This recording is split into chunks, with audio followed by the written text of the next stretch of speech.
Is it not more, potentially, is it not more valuable to come to the conclusion that rape is harmful and negative and you don't want to do it from your own thinking rather than prescribed from God?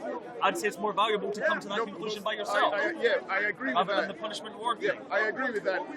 I will come to that by myself and I would say it's wrong. But then part of me would want to know, where did I get that belief that it's wrong? There's a story of the indigenous Indian, Red Indian, American, whose son says to him, he says to the son, that son, there are two wolves that reside inside of you. And he says, Father, which one is the stronger one? And he said, the one that you feed the most.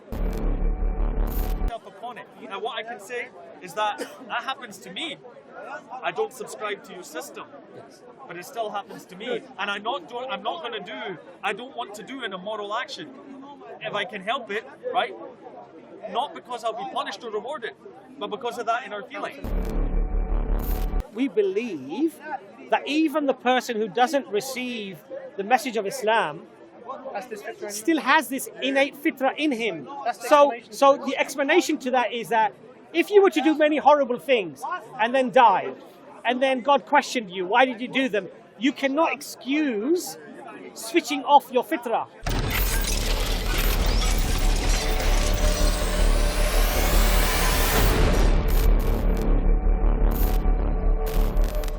Has been given to us. So this concept of analysis and analyzing God could, quite frankly, be an endless task. So even if, for example, your notion of why did God not just send this down, if it was answered, let's say, categorically, this is why we didn't do this, you would find something else. That's scary. And if that was answered, you would find something else. I wouldn't want to be that kind of person. And what Allah says in the Quran, in chapter 18, Surah Kahf, it's verse, I think, 50, that, if I can get it up, actually, it'd probably be better. Surah Kahf, chapter 50. That mankind basically, they falsify God's signs by using falsehood. So using confusion, conjecture. I hope you're not meaning my question. No, not at all, brother. Okay. Honestly, I'm not trying to say that. But generally, what I'm trying to say to you is that even often when questions are answered quite explicitly, people find some other reason. That okay, why was it Muhammad? Why Arabic? Why not English? I've heard people ask me this question. When I've answered that question, they've said to me, okay, but why just for the Arabs? And I say, when I answer that question, they say, okay, but why not today? Because we could have televised it and everyone would have seen. You understand my point? But that doesn't work because they didn't listen properly. Well, if they spoke to you, because you mentioned this more than once, there were 124,000 prophets, different parts of the world. Right. So everybody seems got the message. Yes. So it wasn't just in Arabic. And Allah says in the Quran that we never punish a people until we have sent them a warner. In other words, a messenger. So when he sends them a messenger and he gives them that this is what Allah wants you to do, and they come with signs and miracles to convince the people that I am indeed from God, and then if while accepting that message they transgress and they go against what Allah has told them to do, then for them can be punishment. Allah can ordain punishment for them. So there's a number of questions. Let's go with a different one. I had a question I wanted to ask at the beginning, which is more general. It's not religiously based, although your answer will probably come from religion. In my analysis of human action and things happening in the world and things happening in human history, it seems to me that negative action, that destructive action, that potentially evil, potentially malevolent, seems to be the easiest choice of man. And I'm puzzled. That's something I'm struggling with understanding. You know what I mean? I'm saying. Give me an example. I'll try. I'll just read a bit more. Is that to do the negative, to do the hateful, to do the vengeance, the anger, the destruction, the like sadism kind of idea is so common, so prevalent, and seems to be the first course of action somehow. I wonder why. Why is it so difficult to do the good, to do the selfless, to do the benevolent action that's self-sacrificial? Why does it doesn't seem to be a balanced dichotomy? It seems to be like that. Like the noble action is so hard and the difficult action is so easy. And that's something I'm thinking about, because like I said, I've had other informations about the nature of reality, and it's still difficult. I would humbly disagree with you. Okay. Let's take. There's a lot of trauma happening in the world today. Let's have a look at that trauma. So we've got wars happening in most of the Middle East. We have wars happening in parts of Africa. If you look at what's happening in China, wars everywhere. These are prominent pieces of information that we're bombarded with all the time. So what happens to us is it skews our perception of the reality. And the reality is there's about 8 billion people on the planet. And if you look at the proportion of people involved in the harm, killing, murdering, the wars, as a proportion... I can be more specific. No, please. Because your answer is fine, Sure. but I have a more specific, nuanced... It's more psychological, right? It's like this. When I say this negative action, I mean the urge, the desire, when you're in the tube and you see somebody that needs a seat and you don't give them a seat because you're like, that. Can I Why answer, is can that I the answer that? easiest thing? You understand me? That's just Yes. a sort of a stupid example, but that's what I mean. I mean, it's that undercurrent of tension within man that seems to me that goes more negative. It doesn't mean murder and destruction, but it means the kind of willingness to do it. I'm a Christian. If you allow me, look, the thing is this, yeah? There's a story of the indigenous Indian, Red Indian, American, whose son says to him, he says to the son, son, there are 2 wolves that reside inside of you. Yeah. And he says, Father, which one is the stronger one? And he said, the one that you feed the most. Right? Do you know the second part? No, hold on a second. But within Islam, we have this concept that when the matter is settled after the Day of Judgment, that Satan will be brought in front of the people. And Satan will say to the people, I only called you. I did not make you do what you did. And you responded. I didn't make you do these things. I simply attracted you, allured you. I called you to do these bad things, and you responded. I made you a promise, and Allah made you a promise.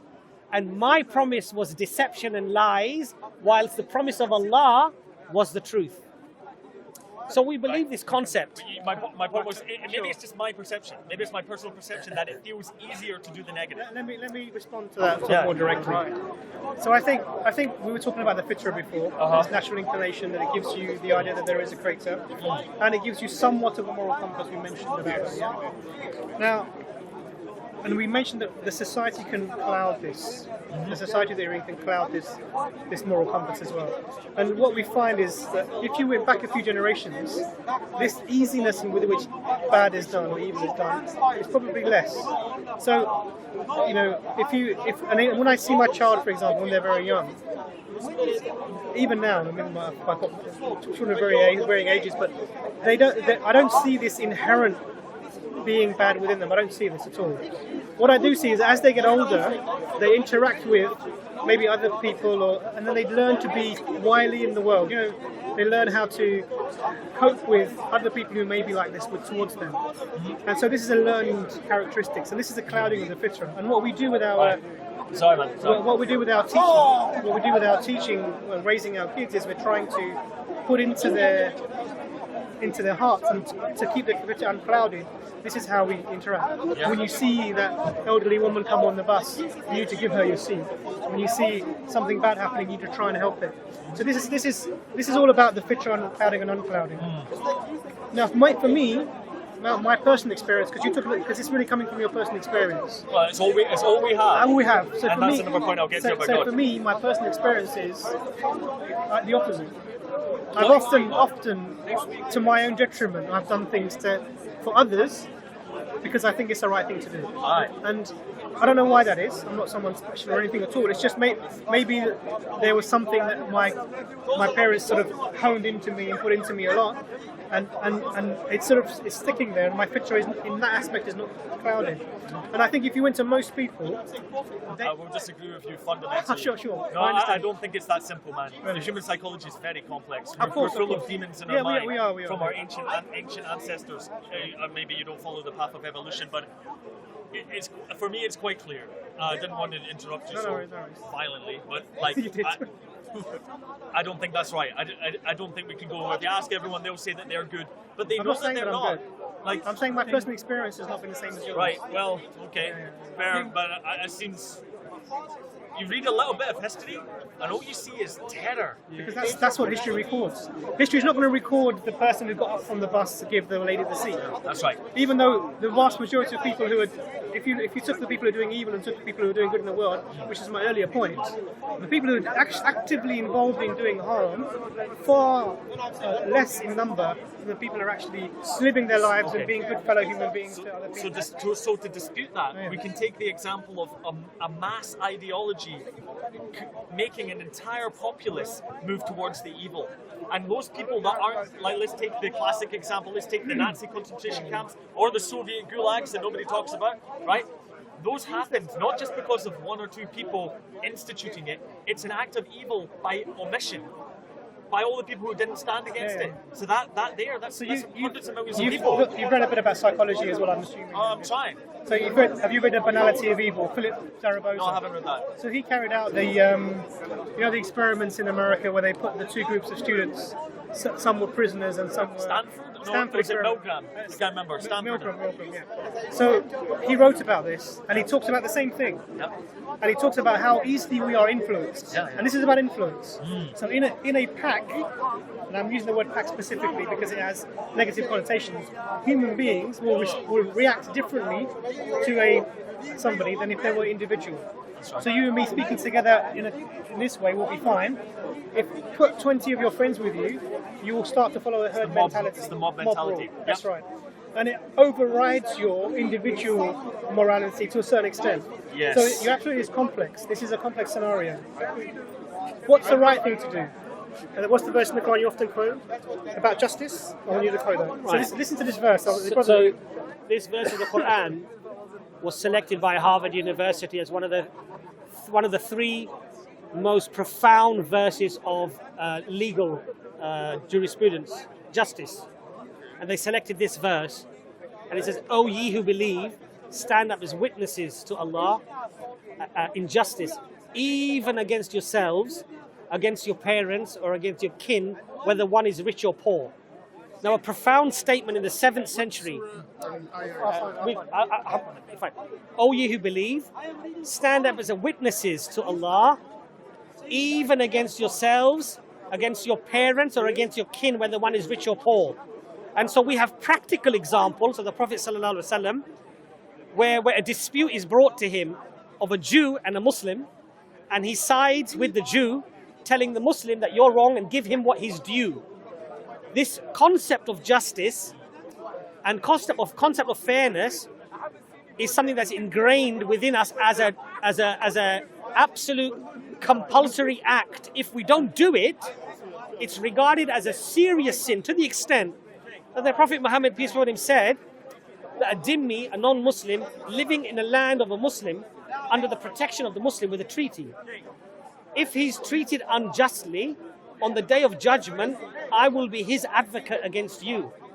So what the point of, thank you, Jazak, the point of quoting that verse was, we are told to fight these urges. We're taught to, and this is what I was saying before, that our morality and our way that we interact with human beings is beyond the society. We can't let society determine what is right and what is wrong and how we should behave. So this is why, as a creature with understanding of morality as human beings, what we need to have absolute morality is our morality has to come from a place that is not us, which is really a strong argument for the existence. So I believe that. I don't think it has any evidence, so that's the problem. I understand what you're saying, but the point that I'm making is that the very urges you're talking about that make us change our morality terms of pressure, we're being told that you must fight these. I agree. They're going to come, and you have to resist this urge. And also, really need to have that. and also, Allah gives us, and this is the whole point of messengers and revelation, because where you say that we have these urges, Allah is telling us in the Quran. Just go back to that verse. Allah is telling us in the Quran how to fight those urges. Yeah. Do you understand my point? And so that particular verse was worship Allah. Worship Allah so you can. It's okay. It doesn't matter. It's about guarding yourself from evil, from these evil urges. Yeah. And so you're quite right. Look, as a Muslim, I might look at somebody sitting next to me who has fallen asleep with an expensive diamond ring that has fallen off their finger. I may look at that and think, my God, that's a big diamond. There's no cameras here. And this woman, she's super rich. If it went lost, she'd get insurance money. I could find a way to justify taking the ring. But the only thing that would stop me, I would hope, inshallah, is that there are no cameras here, but there is the ultimate camera up there, and that you are accountable. Let me raise a point. Yes. If I'm in a situation, if I would be in a similar situation to as he described, which we all have been in, not necessarily with stealing something, but a situation where we feel the call of morality.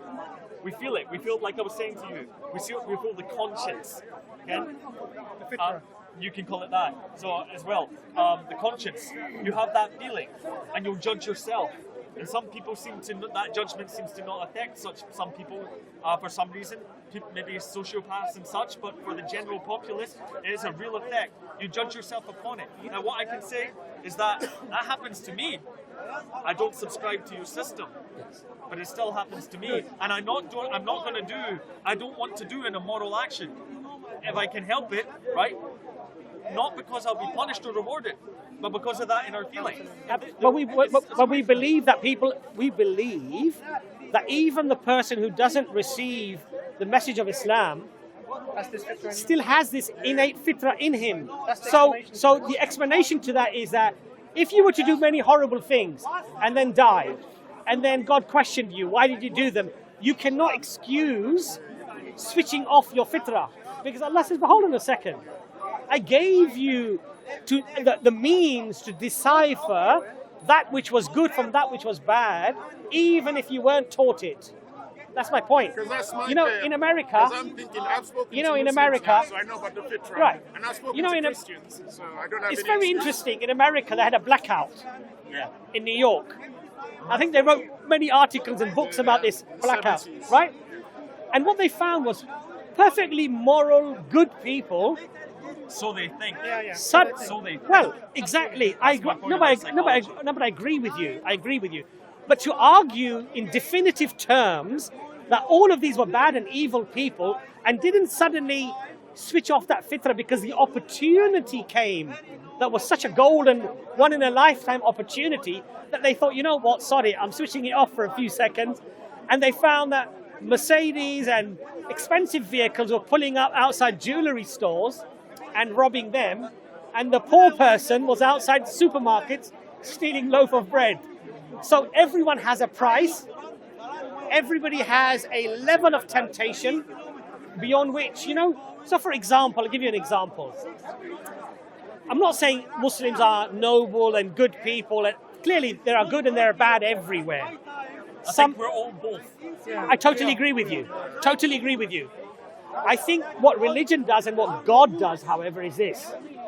No matter how good the opportunity, no matter how less likely the concept of repercussions of being in jail or going through courts or being arrested, no matter how golden that opportunity is, that something transcends your concept of right and wrong and feeling and non-feeling and whatever, and that you still end up, if you follow this concept of guidance, that it would still stop you from doing such thing. You probably, in psychology, you probably studied the study of this university, and I agree that study has been somewhat misquoted and exaggerated upon, about questioning students if they could rape somebody without having any way of getting I haven't caught. encountered that one. Okay, without getting caught.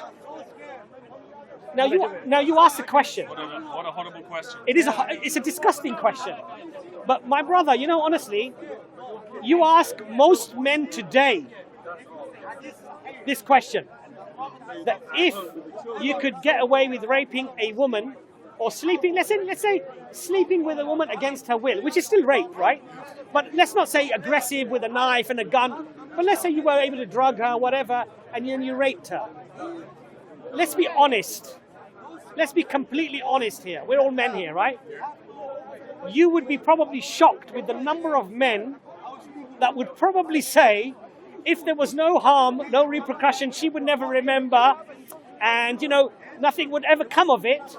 We know that there would be probably quite a few people who would probably say, you know what, yeah, I probably would. Yeah, there will be. Yes? You agree? Right There now. will be. However, as a Muslim, as a person who believes in Allah, I know that that is a heinous act in the sight of Allah, and that for it carries a severe punishment. And even if I was, God forbid, of a nature that was inclined to do such an act, this transcending being, this creator, inshallah would stop me, because of fear of the guidance and the fear of the punishment. So, Kristen, let me present an idea for this. Is it not more valuable to come to the conclusion that rape is harmful and negative and you don't want to do it from your own thinking rather than prescribed from God? I'd say it's more valuable to come to that conclusion by yourself. I agree with rather that. than the punishment reward Yeah, thing. I agree with that. I will come to that by myself, and I would say it's wrong. But then part of me would want to know, where did I get that belief that it's wrong? Was it from my environment, my mother? Was it from a creator? I can give you an evolutionary one. Can I give you a point? So, ultimately, if you take the perspective of an atheistic universe, there is no God. Everything was hapstance, circumstance. You know, coincidence upon coincidence has led us to be there. Your consciousness ceases when you die. Ultimately, nothing that happens to you in your life has any ultimate meaning beyond your own existence, your own perception. Nothing beyond. You might be able to make your own meaning. You may, absolutely. So beyond your own personal subjective meaning that you apply, there's no objective meaning to it. It's a very subjective personal point of view. Whether or not you do anything good or bad, actually the terms good and bad do not exist within that scenario. No, you can build your own values. You can build your own value system. Absolutely. I would say, not to be sort of horrible, but I'd say this is a type of self-delusion. Because what you're doing is you're saying, because everyone could do that. So the person who, I'll switch the narrative. A person who does do the raping and the murdering, this person who's over here doing that, he could say, well, this is my values. I've come to this conclusion. Why is it less of a delusion than saying it's from God? I'll tell you why. Because I can come to let's say Nazi Germany, for example, when all these people were being killed. Yeah. The society, however they did, whether it was because of social pressure or however this system came about, ended up killing 6 million Jews plus other people who were not complying to the Aryan race ideology. If their morality and their ideas of how they should act in the world came from a source that wasn't, let's not say outside of the society. It didn't come. Let's not say God or anything like that, but came from a source that was not the society that they had to refer to. It would check that when they reached over the bounds. So when they got to the stage of, okay, look, we're going to annihilate these 6 million people. Let's just check this is how we've arrived as a society. We deem them as a threat. They're a fifth column. They're, all of the things that are actually being said about Muslims now, they were saying about the Jews at that time. We're going to annihilate them. We think this is the right, safe thing to do. Let's just check our constitution. Who wrote the constitution? We don't know, but it didn't come from us. The constitution says human beings are equal, you cannot kill an innocent person. Okay, even though we've come to that decision, we can't carry this out because this is ultimately I wrong. have a question. Is a believer equal to a non-believer? As human beings, yes. In the sight of God, no. But that's not our decision to make. And the Does it reason, affect our actions? How do you mean? Well, like if God tells us that a believer is superior to an unbeliever, it's going to affect our actions in the world. So what God says in the Quran is that the Creator made all human beings into different tribes, made them to come to know each other, and they're all equal in His sight, except for those who have God consciousness. They're connected. Now, clearly, someone who's following what God wants and someone who isn't, in God's eyes, they're not the same. Now, what we're not in a position to do is, like, remember I said to you about the guy who was schizophrenic, who wasn't making choices? Because he doesn't have the ability to do right or wrong in God's eyes, because he can't make rational choices, he may spiritually be in a better position than I am. Why? Because I have made choices, and some of the choices I've made have not been good. So I can be judged, and he may not be judged. So even if someone is, and he's not a believer as such, he's just following his nature. Yeah. Now, so we don't believe. If you are being made because you're a disbeliever to do things that are negative, how can you be judged? So there's no compulsion in your actions. Your will has to be free, and your ability to do your actions has to be free. They both go hand in hand. And I think, Does that make sense? I think we have to be honest here as well. You know, even from a human concept, if you have 4 sons, and one is very loving and obedient, grateful and caring, and one of them or 2 of them or the other 3 are disrespectful, they're not grateful, they're not thankful, would you say in your sight, in your eyes, that they would be equal? I do have an answer to that. Right. I would hope that God's attributes are not similar to man's. No, but Because we judge it, we're like, I like this son more, I don't like them because they're not nice to me. I hope that God doesn't think anything like me. I hope he's much better than me. But you see, I think you're flipping the argument the other way, which is that you're attributing something that human beings do and metamorphosizing that to the Creator. That was your example. No, I'm saying go the other way around. I'm saying Allah is merciful and Allah is kind, and Allah passes judgment and He judges those, and those that are more devoted and those that are more caring and loving and are more decent, Allah loves them more and they are closer to God than the ones that are not. And Allah has given us that attribute in a lesser form, of course, not in the divine form, because we don't join the two, to believe that. But you know, just touching on something that you said earlier, and it's William. No, not William. It was something that he said that I wanted to touch on, but I've completely forgotten now. Anyway, if it comes to me, I'll touch on it. It's actually Maghrib. Yeah, okay. You know, it's actually our prayer time now. We got to pray. I see. But it's really good discussion, Preston. I really had a Yeah, it was a lovely I discussion. really appreciate your sincerity. Really good discussion. No, and forgive me if I came across, I wasn't trying to, you know, there's a couple of little books here about Prophet Muhammad, peace be upon him. I'd like you to have those. And if you want a copy of the Quran, I've got a very nice translation. That's also free. If you want to have it, please let me know. I'll let you have that as well. Have you got more than one? I've got more than one, yeah. I'll go and get them. I know you said you read about 60 pages, William. It would be really good because you've clearly got an analytical mind. You're on a certain journey, as is Preston. And Preston, have you read the Quran? Not as many pages as him, but every time I come across something I don't understand, I always come here to talk to people. So one of the things that Quran does as a text is it does interact with its reader. Thank you very much. So I have my own copy. So it does interact with its reader. It does ask questions of you. It does ask you to reflect on its statements. So when you're reading through the Quran, it's not like a storybook. It doesn't start with in the beginning there was, and then it's trying to give you principles and things to make you think. So sometimes reading it, you're going to find it's going from one example to another example because it's trying to get you to think about the points that are being made by giving the example. So what I would suggest is that because we're interacting, you're interacting with Muslims, and to maybe know the perspective and the arguments a little bit more, is interact with the book. Read it and see what it's asking you, and see if from the book you can find things that you think that need to be explained further or verified. And then we can come further, because...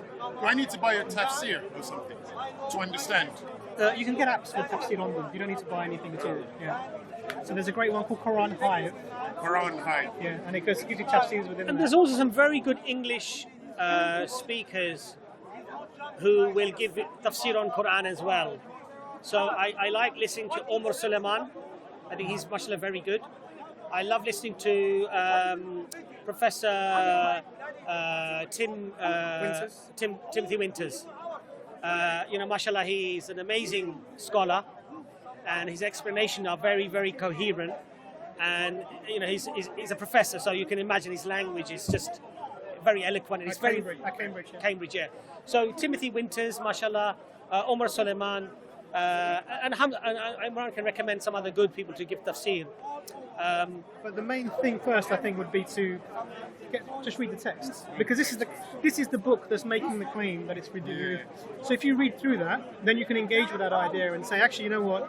Okay. Or you can say, actually, no, I need to ask these questions, and then you're making that a systematized approach to making that journey, hopefully with an end in mind. I know William is not making the end in mind. Oh no, you've got to read the book, man. You've got to read the book. Sure, And I think also, read the claims, read what it says, and I think the next major step for a lot of people is, okay, it's very interesting. How can I be shown or provided with evidence to support this claimed miracle of God, and then look at that and study that? Because ultimately, you see, a lot of the things that Brother William discussed, about why this and why that, these are very deep philosophical questions, and they're not just asked within non-Muslim circles. Even within Muslim circles, scholars will discuss these things, But for me as a Muslim, and you could argue subjective, I look at the claim that this is from God.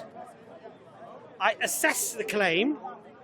Am I convinced that it is from God? Is there strong enough reasons and arguments to accept that it is from God? And then, alhamdulillah, whatever it tells me must be true. Of course, the final component would be, is it preserved? Is it from God? Is there strong arguments to support that it is from God? Is it preserved? Then whatever it says to me, no matter what my subjective, very influenced sense of, good and bad, right and wrong, this way or that way, or whatever it might be, I would take the back seat and I say, well, no, it must be true, but let me understand now why it is true. Do you understand my point? Now, of course, if you don't come to that situation or position of accepting that it is from God, then you may have many questions, and in fact, they may be very intricate in nature, right? But for me, it claims it's from God. Okay, can I prove that it is to me? Is it preserved? Then whatever it tells me has to be true. That's the way I look at it. The only other thing I would say is a thing. If there is this being who's out there, who's giving you this message, one thing we can do, because we said that there was guidance was in two parts. One was the irshad, which was the information. The second thing is the tawfiq, which comes directly from the Creator. So when you're doing the searching, you say, if you're there, guide me. It's a very simple statement. And if you do that sincerely and you're doing the searching, the guidance. If you exist, guide me to the truth. That's simple as that. If you're there, guide me. And because it's a logical concept, actually. Absolutely. Because you're saying if, number one, you're not saying, you do exist. Okay, God, if you exist, then please guide me to the truth. I'm searching, I'm looking for you. Guide me to the truth. And in fact, I've met many people who are non-Muslims who perform the same prayer. Many of them went into prostration, they put their faces onto the ground, and they said, God, if you exist, guide me to the truth. And alhamdulillah, they were guided. Preston, we have to pray. Lovely to meet you again. Nice to meet you. See you soon. William? Always a pleasure. Nice conversation. Always a pleasure. Take care. William, nice. See you later. Thank See you you. later. guys. See you next time. You start. You want to talk? No, you start. So, brothers and sisters, that was a really interesting discussion that Abbas and I had with Brother Paul and Brother Preston. Brother William and Brother Preston. So William comes from a spiritualist background but doesn't really believe in organised religion. And Brother Preston is searching for the truth. He's looking at sort of different religions at the moment. And asked some very, very interesting questions. So we started off talking about the fitrah, and we explained sort of where the fitrah comes from and what it means, and how the society and the world around you can cloud your fitra, so it takes you away from the innate understanding that the creator exists. And then we spoke about lots of other things, specifically dealing with the idea that that our morality comes from a transcendent source and how this affects our day-to-day actions. And we spoke about the evidences for establishing for yourself how you arrive at the decision that there is a creator and that there is a text that he has revealed that we should be adhering to. It was a very sincere discussion and a lot of valid points were raised. I asked brothers and sisters when they're making comments to sort of make positive comments about the two brothers who are very open-minded and make dua for their guidance, inshallah. All I would say is that Allah has God has created us with a fitra that tells us that there is only one creator, and this is inside us. The way that we live in the world and in society, and our desires and our difficulties that we approach can cover our fitra, and what we need to do is to try and make our connection with Allah often and frequently, so that our fitra remains clear and our connection with Allah remains strong. Ultimately, if you're going to approach a seeking approach to any religion or any system of belief, deal with the fundamentals, connect with the text, read the text, come with your questions, and be open. If you're really sincere and you think there may be a creator, if there is that creator, ask him to guide you. May Allah guide us always to the truth, inshallah. Assalamu alaikum.